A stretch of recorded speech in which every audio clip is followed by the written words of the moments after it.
En el siguiente relato quiero honrar la memoria de una persona que fue tan apreciada por la gente del caserío Hacienda Vieja y que parte de su vida le tocó vivirla en la década de los años 70 en nuestro lugar, no percatándome de preguntar y conocer su verdadero nombre, y fue conocido socialmente como Chepe Chulo.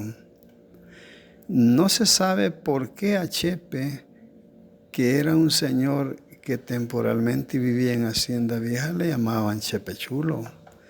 Pues según comentaban las personas mayores, él era originario de Nombre de Jesús, hijo de una hermana de la señora Ángela Quesada, esposa de don Regino Otero. Es decir, que Chepe era primo de don Juan y de don Tomás. Chepe fue una persona con discapacidad mental y vivió ambulante el resto de su vida luego que fallecieran sus padres. Recuerdo que Chepe en los años 70 llegaba a nuestro caserío, permaneciendo ahí por meses en la casa de su primo don Tomás, pues posiblemente él sentía que en nuestro caserío tenía parte de su familia que eran los de apellido Quesada, y por tal razón Chepe llegaba a la casa de don Tomás, en donde a la vez le daban su alimentación. En ese tiempo él tenía como unos 50 años de edad aproximadamente, y decían que en ese tiempo a Chepe lo jugó la malora cuando era joven. Luego que su padre, al estar trabajando en la milpa junto con él, lo mandó a traer agua al río a la hora del mediodía, y se supone que ahí fue poseído por un mal espíritu o lo jugó la ciguanaba, debido a que según las creencias se comentaba que la hora de las 12 del día o de las 12 de la noche era la hora del diablo.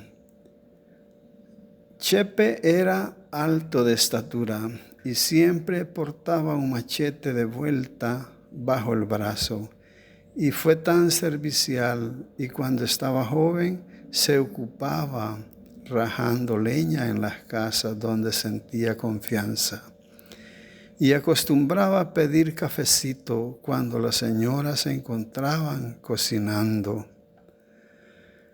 Chepe tenía en diferentes lugares a muchas personas que le ayudaban, y cuando nos percatábamos ya no estaba en el caserío.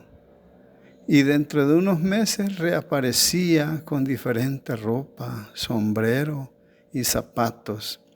Y al preguntarle quién le regalaba el vestuario, él decía los nombres de las personas que se recordaba, requiriendo un poco de esfuerzo de parte de nosotros para entenderle, debido a que él tenía dificultad para desarrollar sus palabras. Don Tomás, siendo primo de Chepe, le daba alojamiento en su casa y le daba su alimentación, pero a la vez le hacía bromas para hacerlo reír, aunque Chepe no comprendía. A Chepe, por las bromas que le hacía don Tomás, la cipotada plebe, después lo apodaban no solamente como Chepe Chulo, sino también como Chepe Pacha, o solamente Pacha. Y él se enojaba tomando el machete de vuelta e intentaba perseguirlos.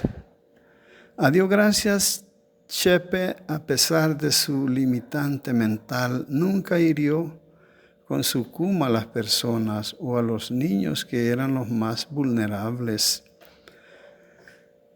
Para los que lo conocimos, es indudable que Chepe fue una buena persona, y por sus años que tenía, los que lo molestaban debieron respetarlo comprenderlo y ayudarle.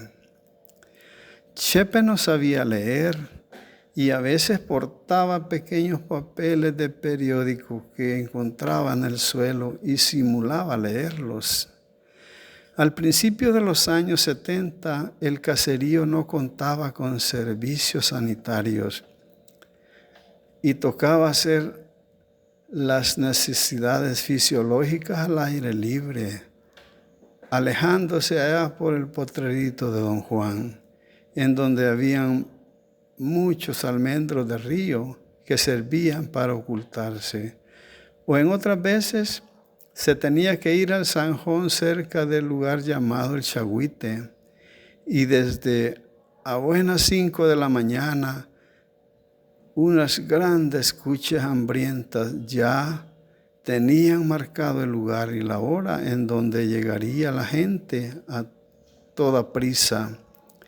Y lo cual que así era, pues esta gente iba angustiada y al llegar se acurrucaban en medio de estos necios animales, teniendo que apartarlos con las manos y dar saltitos como en el juego de los encostalados, cambiándose de un lugar a otro repentinamente sin que estas embravecidas cuchas lo notaran. Y así se evitaba que le dieran vuelta a uno con el pantalón en las rodillas. Además, era un fastidio tener que soportar los chillidos ensordecedores de las cuches peleándose entre sí y no había forma de ocultarse de la gente que pasaba por ahí.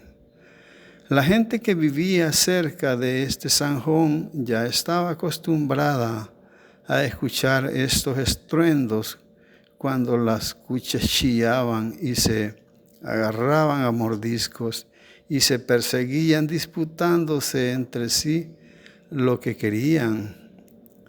Estas familias que vivían cerca del zanjón a buenas 5, aunque estuvieran desvelados, ya no podían conciliar el sueño. O más bien, esto les servía como una alarma de un reloj despertador, ya que ellos también tenían que mañanear a hacer sus trabajos agrícolas. Chepe Chulo no se libró de estas inquietas y molestas cuches, que muchas veces estuvieron a punto de botarlo. Y él se enojaba diciéndole, y estas peques no me dejan evacuar. Al principio de la guerra, todos nos desplazamos a diferentes lugares y por el temor infundado que teníamos a correr un peligro, lamentablemente no nos acordamos y ni supimos si Chepe se encontraba ahí en el caserío al momento que nos desplazamos a diferentes lugares de refugio para salvar nuestras vidas. Y ni tampoco recuerdo si alguien lo haya auxiliado. Y no lo volvimos a ver, pues ahora siento pesar de cómo Chepe pudo haber sufrido las adversidades de la vida en el tiempo de la guerra, o cómo hizo para buscar otra forma de vivir en otro lugar, posiblemente teniendo que luchar por su cuenta en su vejez. Transcurrido un tiempo, lo recordé y pregunté cuando yo ya vivía en el Huasco y me comentaron que Chepe ya había fallecido un tiempo después en el lugar conocido como el campamento número 2 de la Chorrera del Guayabo, cerca de la presa hidroeléctrica 5 de noviembre. En la casa de don Alberto Portillo, originario del cantón Patamera, y que esta familia lo asistió en sus últimos días de su vida, siendo sepultado en el cementerio de esa localidad.